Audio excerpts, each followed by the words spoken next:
Jungle.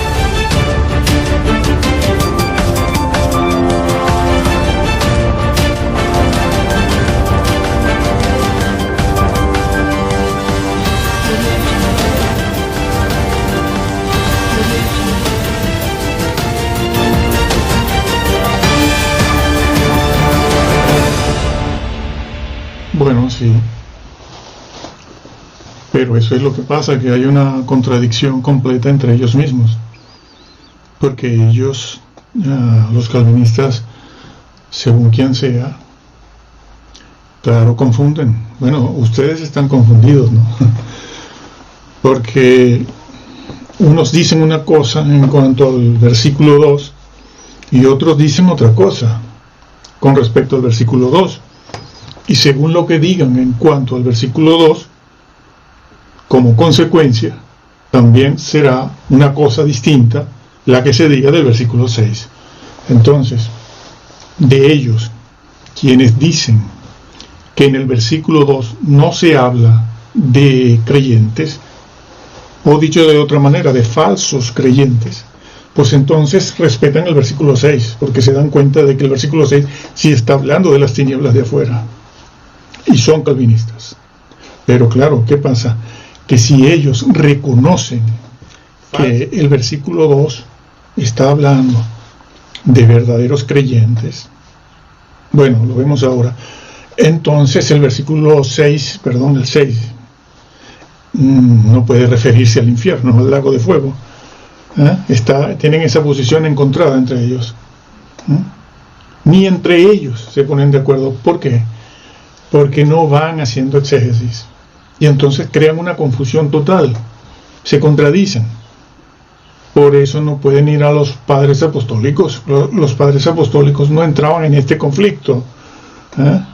¿Por qué? Porque ellos sabían que el versículo 2 significa cortar y que se corta a los creyentes verdaderos, no falsos, y que el versículo 6, esa frase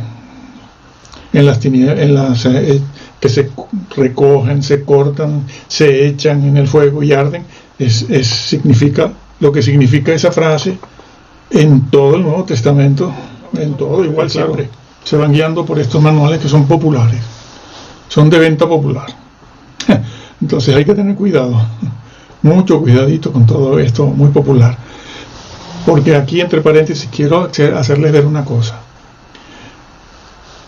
En un sentido, existe la ilustración. Una cosa es ser un cristiano ilustrado, una persona que lee muchos libros sobre la naturaleza de Dios, sobre la salvación, sobre el pueblo de Israel, la cultura de la iglesia primitiva, cómo se lo comían los leones y todo esto, y que es el Espíritu Santo. Ilustración, libro tras libro, tras libro, tras libro, tras libro.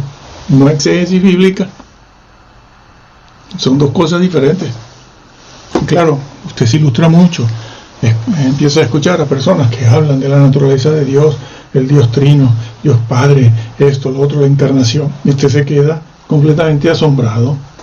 Claro, dice, uy, esto va para el cielo. Alto. Depende.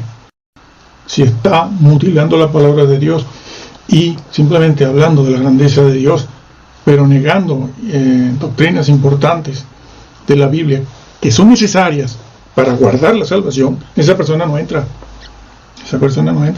Acuérdense de los judíos y los hebreos, que eran personas que tenían a su cuidado el texto, más el texto hebreo, que ha llegado a nosotros gracias a que los mismos que se oponían a Jesús lo cuidaban ese texto, pero ellos no entraron. ¿Por qué? Porque su doctrina era errónea. Tenían una doctrina completamente errada. No te sirve cuidar mucho el texto hebreo o el texto griego y después tergiversar las escrituras. El Señor lo dijo: aquel que cambie, que agregue o quite. ¿Quién puede agregar o quitar del texto bíblico, de los manuscritos originales? Pues una persona que está en ese trabajo, y porque está en ese trabajo va a entrar. No, como me quites algo, yo te quito a ti del libro de la vida, y como agregues algo, yo te agrego las plagas. Hombre, es que yo he estado cuidándote el texto griego. No, eso no es suficiente. has de ser fiel en todo, no has de cambiar mi palabra. Y estas personas, como estoy demostrando, la cambian. Bueno, seguimos aquí. Aquí está esa parte donde esta persona comenta lo que ya les he dicho y que yo he de hacer la exégesis ahora más adelante para ustedes. Correcta. Pero él cita, esta persona cita Hebreos 10:27. Dice aquí, puesto que, pues, para estos no hay sino una horrenda expectación de juicio. Eso lo dijo Pablo y se lo dijo a verdaderos creyentes, como esta persona admite. No, Bing no, porque Bing y Robertson dicen que no son creyentes. Lo vamos a ver. Yo pongo aquí y se los demuestro. No son creyentes. Por lo tanto, el versículo 6 sí se refiere, según ellos y según la Biblia, al lago de fuego. Esta persona no puede decir que el versículo 6 se refiere al lago de fuego, como vamos a ver ahora de inmediato.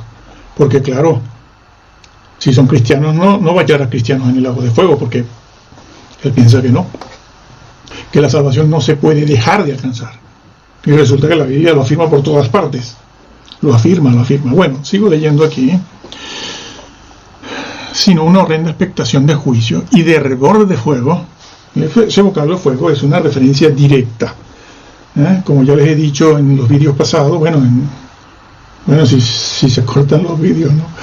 En este mismo vídeo o el pasado, que esa expresión se refiere al lago de fuego. No necesariamente hay que poner aquí el vocablo tinieblas para darse cuenta de que se refiere al infierno, al lago de fuego.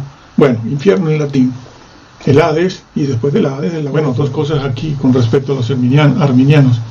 Les gusta decirnos, ¿no?, que somos arminianos. Yo soy bautista del sur, de la Convención del Sur. De arminiano no tengo nada. Bueno, es que si vamos a ver bíblicamente, los que están más centrados en la revelación bíblica, desde la perspectiva de la exégesis, no de la ilustración, sino la exégesis, los arminianos y wesleyanos están muy centrados en la verdad. Ahora, yo no soy arminiano, pero les gusta decir eso, porque no pueden ir más allá, más atrás de Arminio y del siglo XVI. No pueden ir a los primeros 4 o 5 siglos, no pueden ir, porque los padres apostólicos y de la iglesia del siglo 3, 4 hasta Agustín, y después de Agustín, ellos pensaban que la salvación se perdía. No, esa es otra fraseología de ellos, de estas personas. La salvación no se pierde, se deja de alcanzar, que es otra cosa. Se deja de alcanzar. Ese es el lenguaje, eso es lo que se corresponde con lo que está en el texto bíblico. Pero no se pierde. Pero les gusta decir esto, los arminianos. Yo no discuto nunca en base a lo que arminiano haya dicho, sino lo que es la exégesis bíblica y lo que es la historia de los primeros siglos, los 4. Fue Agustín el primero, sí señor. Fue Agustín el primero en decir que era por predestinación, por gracia irresistible. Por cierto, una cosa aquí. Ellos, la manada calvinista, toda. Si uno les hace ver lo que dijeron los padres apostólicos, ¿no?, del siglo I, II, tan solo ellos, dentro del siglo II, comenzando un poco el 3, enseguida les han enseñado a decir que esos son curas, que no eran curas. No eran curas. Para ver curas ya sabemos que hay que esperar al siglo V, VI todavía, como los conocemos hoy. Sin embargo, tratan de basar toda su doctrina en Agustín. Y no les importa que él sí era cura, que él sí hubiese sido cura, que tampoco lo era. Pero bueno, ellos creen que sí, que Agustín era un cura, pero es el único cura que aceptan, porque toman de Agustín su base bíblica, que no la toma ni Roma siquiera, que es un doctor de Roma. Es considerado uno de los doctores de Roma, junto a Tomás y de Aquino, y otros. Hay más. Bueno, curioso, ¿no?, que aceptan un cura, pero rechazan los demás curas. Bueno, entonces este señor dice eso, ¿no?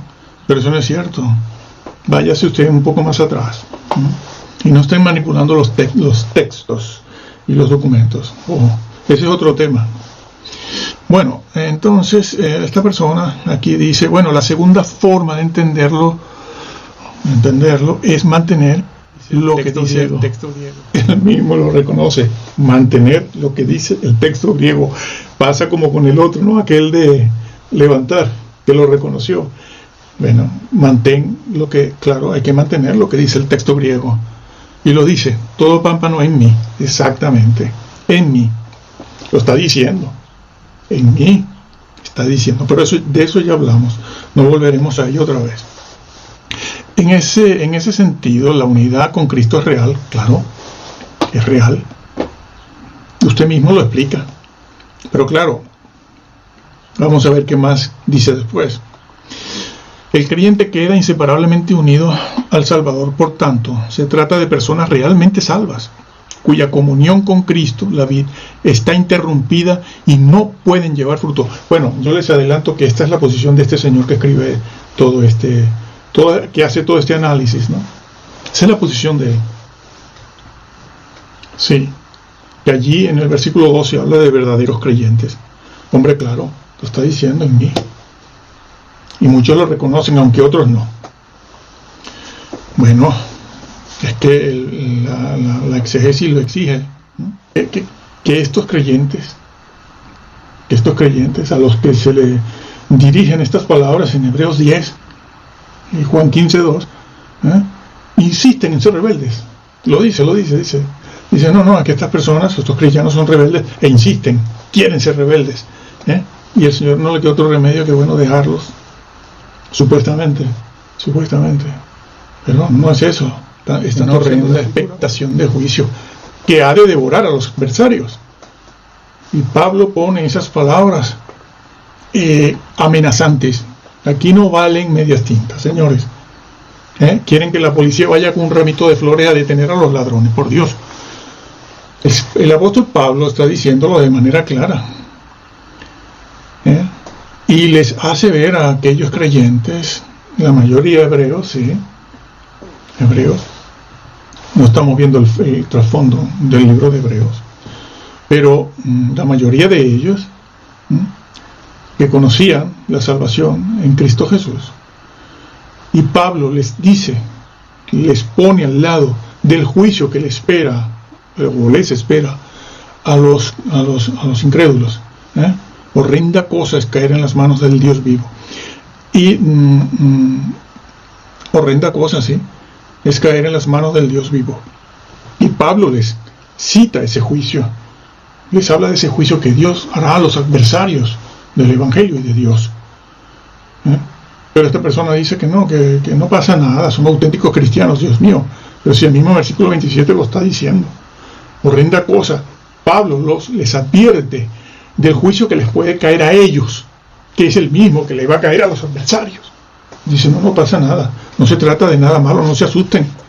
Lo dice aquí, 26, 27, 28, 29, donde se habla de un juicio, donde la sangre de Cristo es pisoteada, el Espíritu Santo es violentado, y todo eso dicho acerca de lo que le va a pasar a los adversarios en un juicio de condenación en el lago de fuego, donde Pablo está haciendo que aquellos hebreos dirijan su mirada hacia esos juicios. Este señor viene y dice que entra de lleno en un pecado voluntario. Es un creyente que se aparta, interrumpe la comunión con Cristo, por lo que no lleva fruto. Una simple observación imparcial, dice, permite definirse en esta posición, es decir, una advertencia solemne para quienes están en Cristo. Esto es para auténticos creyentes, lo dice, lo considera, esta persona considera. Claro, ustedes entran en un conflicto porque después ven a otros calvinistas que dicen que no eran verdaderos creyentes. Y claro, dicen, bueno, ¿en qué quedamos por fin? Claro. Por eso siempre les digo, lean la Biblia y créanla tal cual está, porque así se equivocarán menos, con la garantía de que van a serle fiel al Señor y van a obtener amplia y generosa entrada. Bueno, retomo aquí la lectura. El pecado voluntario. Indudablemente Haber recibido todo cuanto es preciso para llevar fruto y negarse a llevarlo, supone un acto de rebeldía voluntaria contra Dios, nada menos, levantando el puño contra Dios, pero los considera creyentes, que no pasa nada. Al final no va a pasar nada, no se van a condenar ni va a pasar nada. Pero, hay un pero. En este caso, hay barreras teológicas, ya lo dijo. ¿Cuáles son las barreras? Cuando en el texto griego no hay barreras. Mi estimado, no hay barreras, pero usted lo reconoce. Yo sé por qué. Conocemos, hay barreras teológicas. ¿Dónde están esas barreras? Las barreras de la doctrina de su denominación, no del texto griego, no de la doctrina bíblica, no de la exégesis bíblica. La exégesis bíblica no ofrece una barrera teológica. La barrera teológica, ¿dónde están? Las barreras teológicas en las denominaciones. Y por inservible. Esa es una figura del Antiguo Testamento. Sigo en esto.